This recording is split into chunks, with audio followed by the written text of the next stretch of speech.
todos.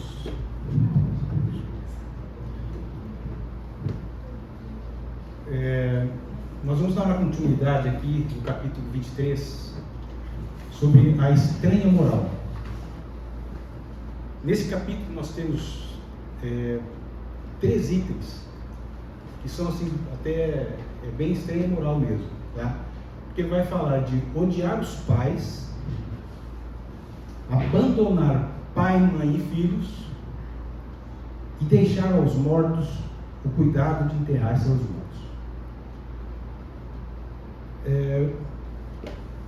Inicialmente daremos aqui uma breve explanação sobre esse tema que está no Evangelho segundo o Espiritismo, e nós vamos citar essas citações de Lucas e Mateus. Elas foram escritas em torno de 60 a 70 anos, mais ou menos, tá? Após a crucificação de Jesus. Então, como Jesus, não deixou nada escrito e nada revisado, né?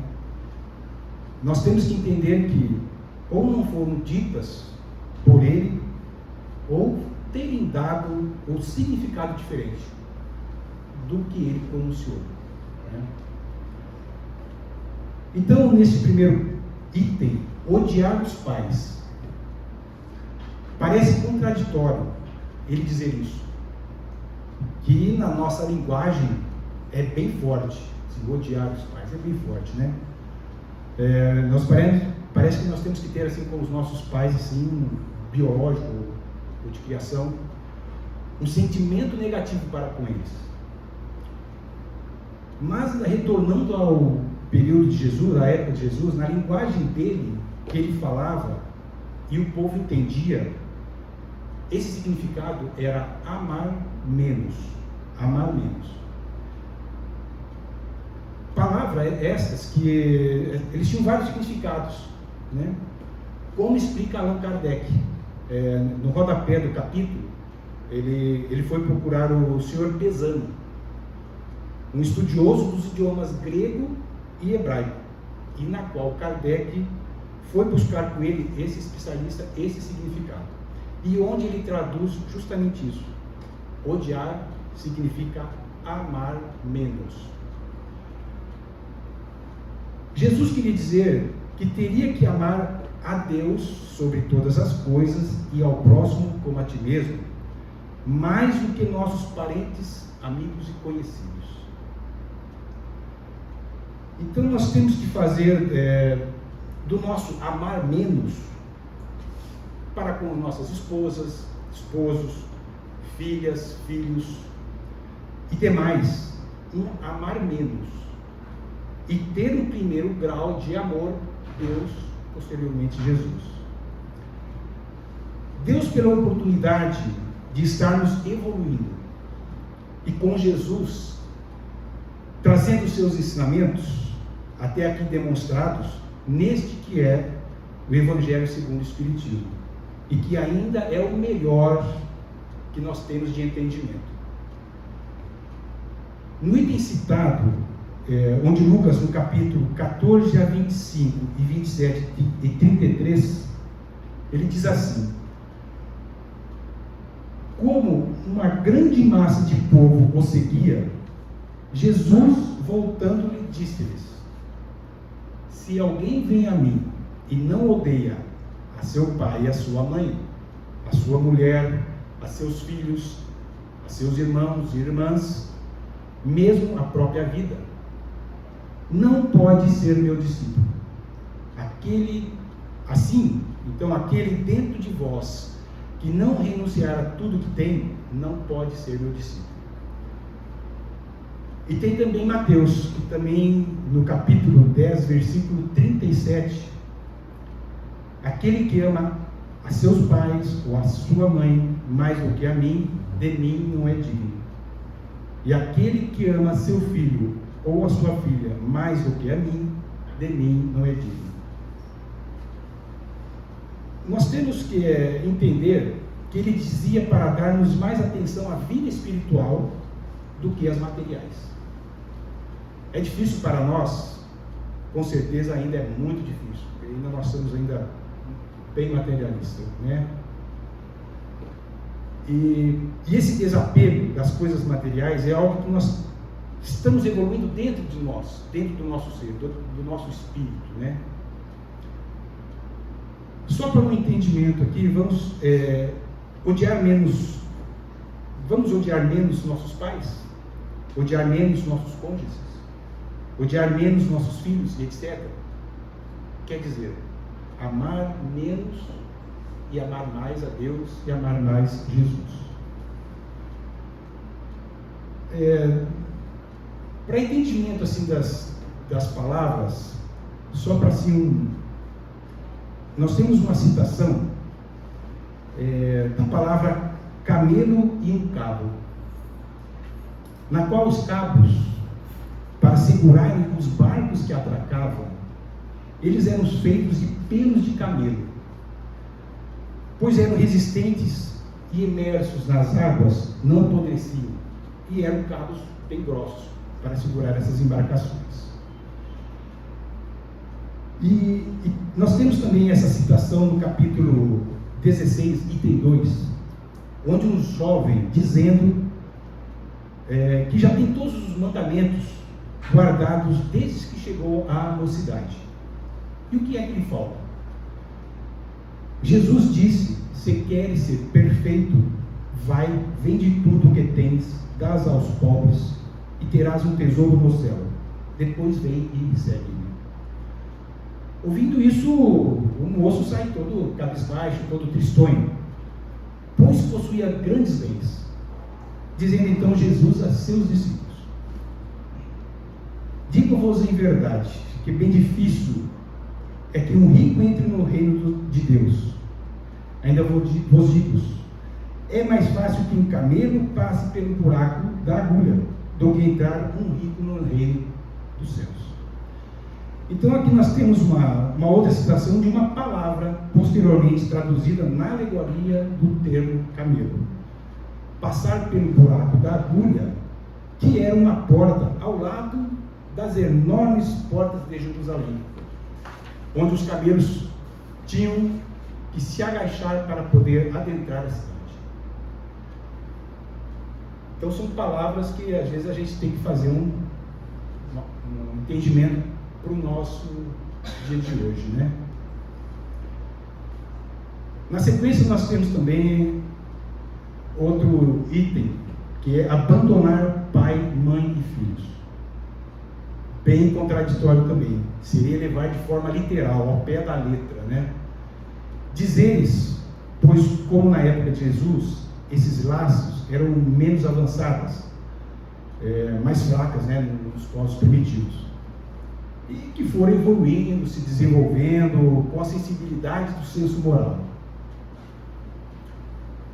Sem discutir as palavras, devemos nos procurar o verdadeiro sentido, que é fazer prevalecer os interesses da vida futura, prevalecer sobre todos os interesses e todas as considerações humanas, tá? E principalmente agora, né, com o Evangelho de Jesus, nós temos diretrizes para a nossa elevação moral e espiritual, né? Com o Evangelho nós temos esse caminho mais assertivo, né? Então falta sim de nossa parte um empenho, um desprendimento das coisas do mundo, libertarmos das amarras que o mundo nos segura. Um exemplo aqui dessa abandonar pai e filhos, né? Nós temos um exemplo de Paulo de Tarso, quando ele vai ao encontro do pai e diz que seguirá o mestre Jesus, porque naquela época realmente eram os fariseus ali seguindo a lei de Moisés, era muito ferrenho, né, para eles. Então, nesses dizeres, o pai acabou expulsando de casa, desertando, né? Neste caso, Paulo deixou de amar menos seu pai? Não, de forma alguma. Ele simplesmente odiou, amou menos seu pai e passou a amar mais a Deus e a Jesus, né? E ele procurando pôr esses ensinamentos do mestre em prática, né? Porque foi assim uma batalha interna muito grande. E na sequência nós temos o terceiro item que eu expus aqui, que seria deixar os mortos, o cuidado de enterrar seus mortos, que está na citação de Lucas, onde diz assim: Jesus diz a outro, segue-me, e este o respondeu: Senhor, consente primeiro que eu vá enterrar meu pai. Jesus lhe respondeu: deixe os mortos o cuidado de enterrar seus mortos. Quanto a ti, vai anunciar o reino de Deus. Mas o enterrar naquela época, mesmo hoje é relativo isso, né? Pois de quanto tempo seria essa morte? Né? Um dia, um mês, um ano, 10 anos? A gente não tem essa prerrogativa de saber, né? E naquele período ainda a vida corria em torno de 40 anos, pouco mais, né? Eu já era 40, 50 anos, já era um idoso, bem idoso, né, para a época, certo? Então pedia Jesus a esse que fosse anunciar a boa nova a respeito da vida espiritual, da vida futura. E onde é que está a verdadeira vida normal, né? A vida espiritual. E que essa que nós estamos é transitória, se comparada ao esplendor da atividade da outra, da vida espiritual. E onde essa vestimenta que nós temos, nosso corpo material, é bem grosseira, né? Onde serve temporariamente de instrumento para a nossa capacidade de evolução, para que a gente possa exercer, né? Nós devemos ter para com os mortos, não no campo físico, mas o respeito ao espírito que ali estava e se desprendeu, né? Voltando ele para a pátria espiritual, onde esta é a verdadeira vida, né? Então, quando nós morremos, entre aspas, né, o corpo físico, nós temos que ter em nossa lembrança o respeito que consagra esse objetivo. Esse desprender é no campo dos objetos, né? E que um dia nos pertenceram por empréstimo de Deus, e que muitos ainda voltam querendo ainda possuir, né? Pois estão apegados a elas, achando que irá usufruir deste ainda, né? E pessoas que nós tivemos nosso relacionamento, na verdade, são espíritos que estão juntos para se confraternizar, se amarem, aparar arestas, né? Como foi bem dito aqui pela parte do divórcio, né? Que a gente tem que aparar as nossas arestas, e que da mesma forma não nos pertence, certo? Acho que era isso que eu queria dizer no dia de hoje, e também dizendo que acho que todo esforço que nós fizermos para a nossa elevação, mínimo que seja, um pequeno passo que nós dermos, está servindo, vai ser levado em conta para essa nossa elevação espiritual, vai ser levado em conta. Era isso no dia de hoje, eu agradeço. Pediria a todos, então, agora, nós possamos concentrar-nos agora para nós fazermos a nossa prece de encerramento